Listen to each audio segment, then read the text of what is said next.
Today in Entertainment City, stars around the world are reacting to the horrific shooting news of two Virginia news crew. The season finale of the drama series Mr. Robot was pulled from the lineup yesterday after two Virginia journalists were shot dead live on the air by a disgruntled former employee. The USA Network says the episode includes a very similar scene to the brazen murders. Instead, the finale will air next week. Meanwhile, stars around the world are expressing their shock at the killings. Carson Daly tweeted, "So tragic, praying for the families." Ricky Gervais took to Facebook saying, "Shocked by the insanity of the Virginia shooting. My thoughts are with the loved ones, and I hope we find a solution to this madness." So tragic. It's that time of year again where we find out which actors make 10 times more than us, or 20 times, or 30 times.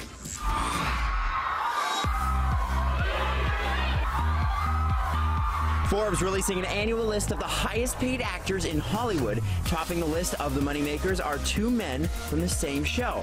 Big Bang Theory's Jim Parsons bringing in $29 million, followed closely behind by Johnny Galecki with $27 million.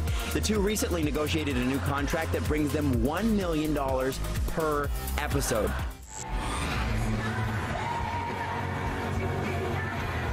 Taylor Swift's squad is growing by the day. Her newest crew members include Ellen DeGeneres, Canadian Alanis Morissette, and Jessica Alba.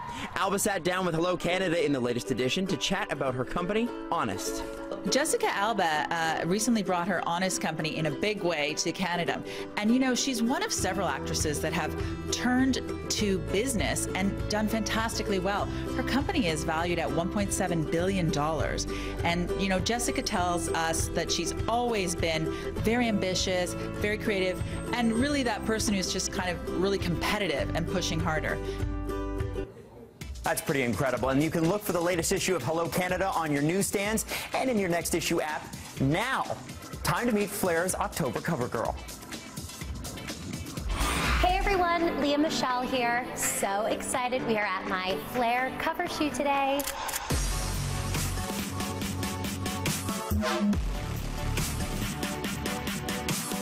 I honestly can't pick a favorite look from today's shoot. I loved everything. I was transported back to the 1970s. All of the clothes were so bohemian and beautiful and flowy. I also just feel like I haven't shot anything like this before, so I love that. And Michelle opens up to Flair about dealing with haters and finding love after Corey Monteith, who she dated until his death in 2013 from an accidental drug overdose. She says, "I wanted to make sure I was a whole person again and that no one was coming into my life to put me back together. I needed to do that on my own." The pint-sized beauty is also starring in City's much buzzed about new series, Scream Queens. So Scream Queens, which is premiering September 22nd, is an amazing horror comedy show. I would compare it to Mean Girls meets Scream meets Heathers. It definitely has a scary element, but it's also really hilarious. Great, powerful female cast. Are you eating candle wax? I play Hester, and she's very obsessed with the sorority and with Chanel, played by Emma Roberts. Good evening, idiot hookers. She's one of the most unique, funny, quirky, dark characters I've ever played, and the fact that I look very different also really just escalates that. Watch Scream Queens on City. What, am I supposed to be scared? And you can get the full scoop from Leah on Flair.com now and in your next issue app September 1st. Remember to tune in for your entertainment news here first in the morning on Entertainment City and anytime on Twitter @10City.